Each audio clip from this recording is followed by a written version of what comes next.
La veille du vote du Parlement pour élire le 32e Premier ministre thaïlandais, l'ancien Premier ministre Thaksin Shinawatra a quitté le pays.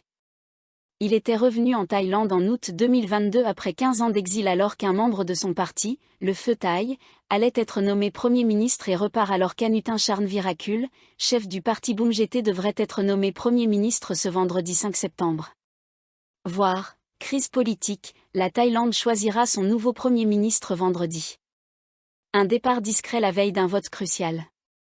Thaïlande, le départ surprise de Thaksin vers Dubaï alimente les soupçons.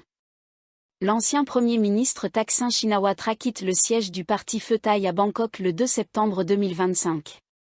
Il n'a accordé aucune interview, affirmant qu'il était seulement venu pour encourager les membres du parti. Photo, Kaoso.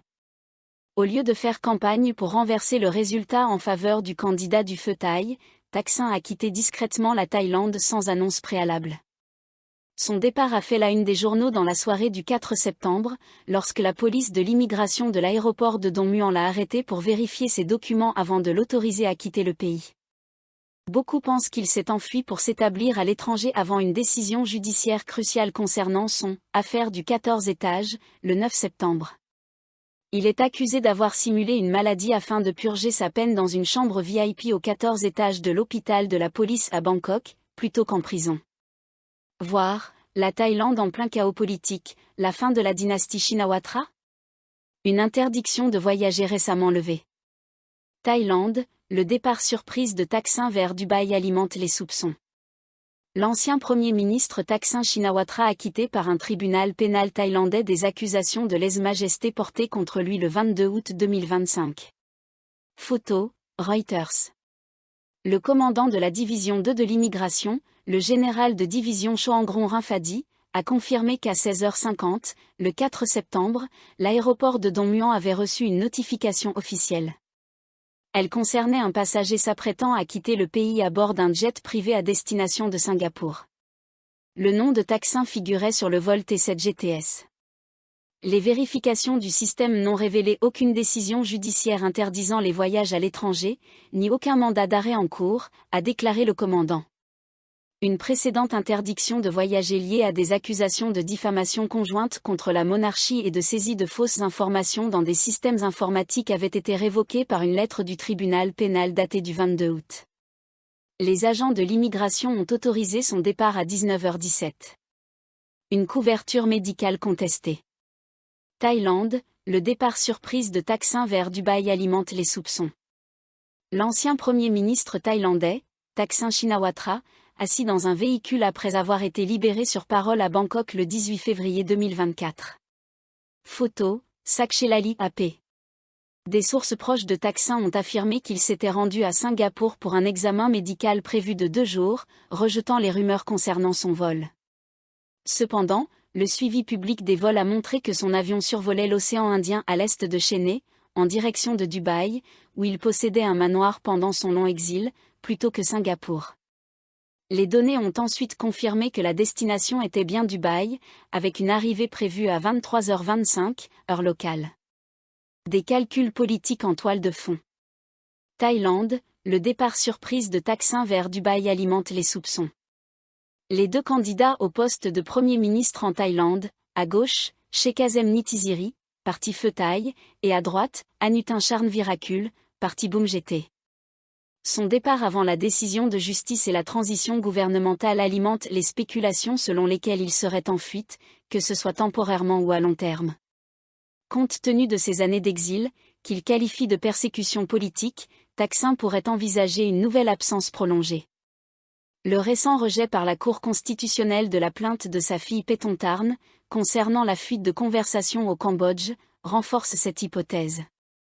Thaksin justifie son détour par Dubaï. Thaïlande, le départ surprise de Thaksin vers Dubaï alimente les soupçons.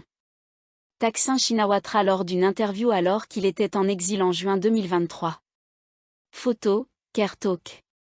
Thaksin a déclaré tôt vendredi matin via les réseaux sociaux qu'un retard dans l'immigration à Bangkok l'avait forcé à se diriger vers Dubaï au lieu de Singapour jeudi soir. Dans un message publié sur X, à 2h07 du matin, Thaksin a écrit qu'il avait auparavant l'intention de se rendre à Singapour pour un examen avec un médecin qu'il avait déjà soigné auparavant.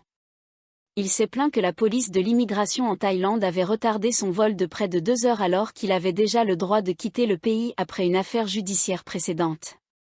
Lors du vol vers Singapour, son pilote lui a dit que son avion ne pouvait pas atteindre à temps l'aéroport Seletar de Singapour pour les jets privés car il fermait à 22 heures et l'heure de Singapour avait une heure d'avance sur l'heure de Thaïlande, a écrit Thaksin. Il a donc demandé à son pilote de se dérouter vers Dubaï, aux Émirats arabes unis, où se trouvaient les médecins qui s'occupaient de ses problèmes osseux et pulmonaires depuis des années. Là, il aurait également l'occasion de rencontrer des amis qui ne l'avaient pas vu depuis plus de 2 ans. Son jet privé Bombardier Global 7500 a dû tourner en rond pendant une longue période en attendant l'approbation de l'aéroport de Dubaï. Lorsque l'autorisation lui a été accordée, son avion s'est dirigé vers Dubaï, a-t-il écrit. Le milliardaire de 76 ans et chef de facto du parti Pheu Thai a promis de rentrer en Thaïlande avant le 8 septembre. Il doit comparaître le 9 septembre devant la Cour suprême pour entendre la décision dans l'affaire du 14 étage, une échéance qui pourrait à nouveau bouleverser son avenir politique. Après la destitution de Paetongtarn Shinawatra, le Parlement a tranché, Anutin Charnvirakul devient le 32e Premier ministre de Thaïlande.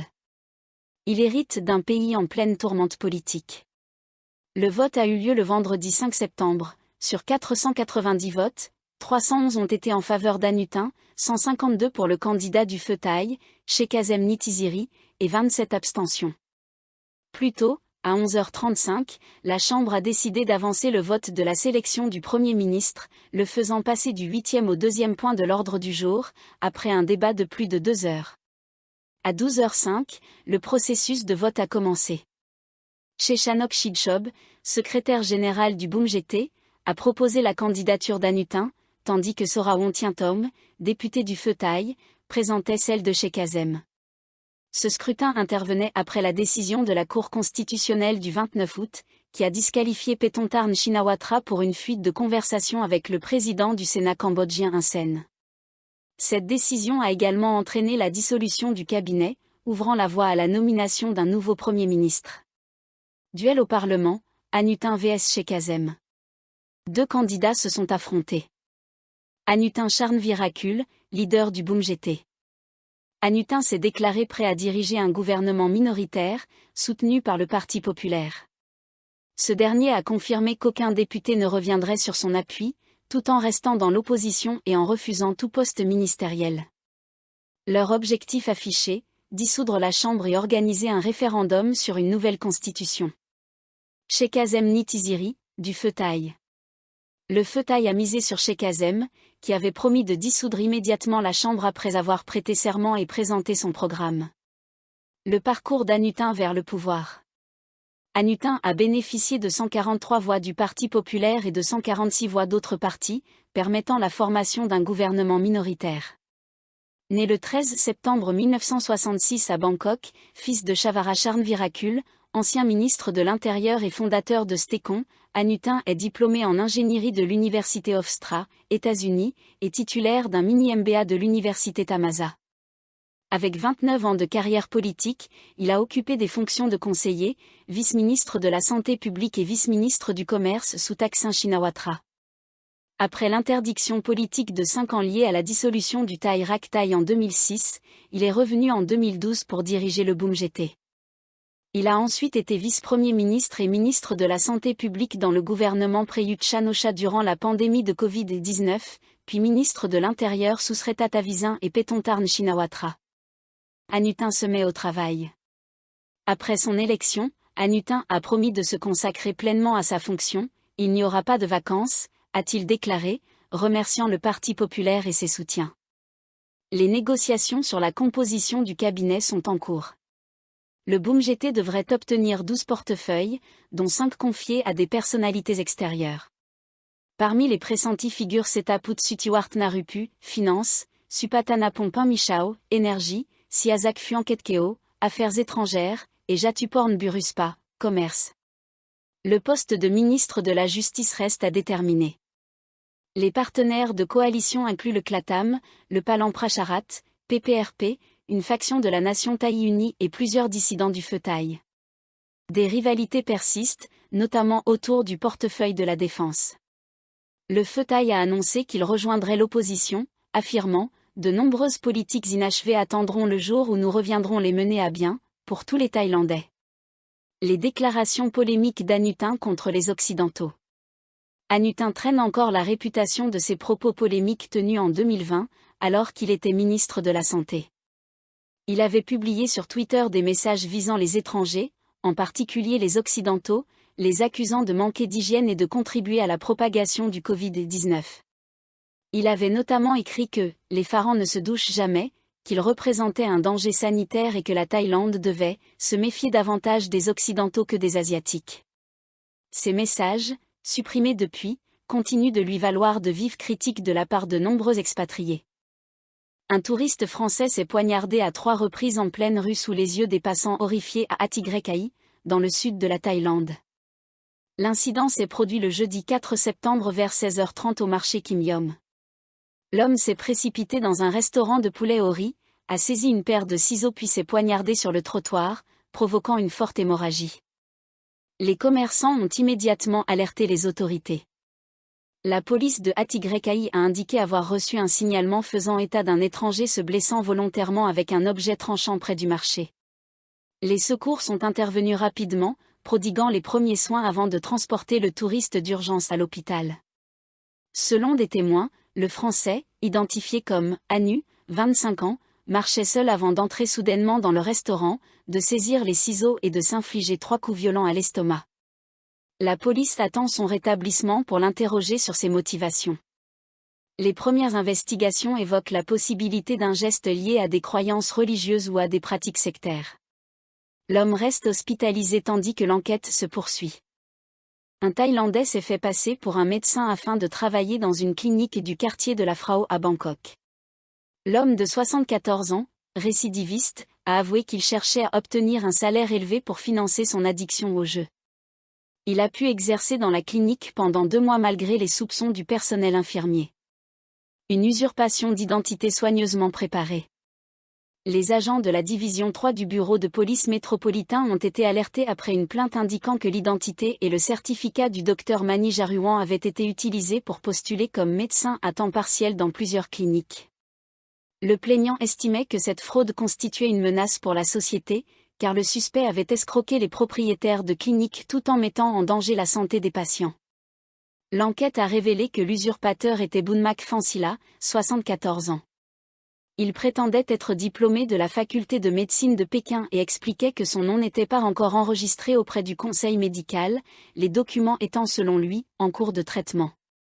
Le 5 septembre, la police a fait une descente dans la clinique où il exerçait et l'a arrêté. Boonmak a reconnu avoir utilisé les documents trouvés sur un groupe Facebook, où le véritable médecin les avait partagés pour chercher un emploi à temps partiel. Grâce à cette fausse identité, il a gagné entre 500 et 1000 bahts de l'heure, dépensant la majeure partie de ses revenus dans les jeux d'argent en ligne. 2 mois de consultations douteuses. Le personnel de la clinique a affirmé avoir été choqué en apprenant la vérité. Beaucoup respectaient Boonmak en raison de son âge et pensaient qu'il avait exercé la médecine toute sa vie. Une infirmière a reconnu qu'il prescrivait souvent des médicaments inhabituels. Elle avait des doutes, mais n'osait pas le confronter, par respect pour son statut supposé. Ce type de déférence excessive envers l'autorité facilite, selon les observateurs, les escroqueries en Thaïlande. Malgré cela, Boonmak acceptait parfois de modifier ses ordonnances après les remarques du personnel infirmier. Un récidiviste déjà connu de la justice. Ce n'était pas la première fois que Boonmak se faisait passer pour un médecin. En 2017, il avait déjà été arrêté dans la province de Rayong, mais avait échappé aux poursuites et repris ses activités frauduleuses à Bangkok. La police a confirmé qu'il serait jugé pour ses crimes passés, tandis que de nouvelles preuves doivent être réunies concernant cette dernière affaire avant la détermination de sa peine.